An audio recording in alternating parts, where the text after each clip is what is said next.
les super-armes allemandes, qui ont failli leur faire gagner la Seconde Guerre mondiale. Au cours de la Seconde Guerre mondiale, les nazis se sont lancés dans la création de la super-arme Schwerer Gustav, Heavy Gustav, un canon ferroviaire colossal d'une puissance colossale. Conçu et développé par les ingénieurs de Krupp, cette monstrueuse pièce d'artillerie pesait 1350 tonnes, ce qui en faisait l'artillerie mobile la plus lourde jamais construite.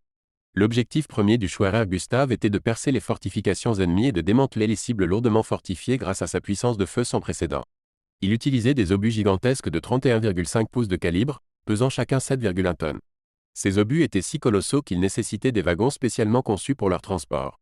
Déployé sur le front de l'Est en 1942, le Schwerer Gustav a assiégé la ville soviétique de Sébastopol pendant la campagne de Crimée. Sa puissance de feu a causé d'immenses destructions dans les défenses de la ville, laissant dans son sillage une traînée de dévastation. Cependant, la taille de l'arme et les défis logistiques se sont avérés être des inconvénients importants.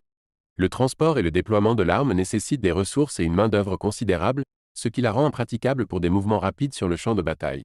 En outre, les voies ferrées nécessaires pour supporter son poids étaient vulnérables au sabotage, ce qui limitait encore son utilisation. Malgré la puissance impressionnante du Schwerer Gustav, il n'a été utilisé que dans quelques cas notables au cours de la guerre. Au fil de la guerre, les Alliés ont repoussé les forces allemandes, ce qui a conduit à la capture et au démantèlement de cette super-arme colossale à la fin de la guerre.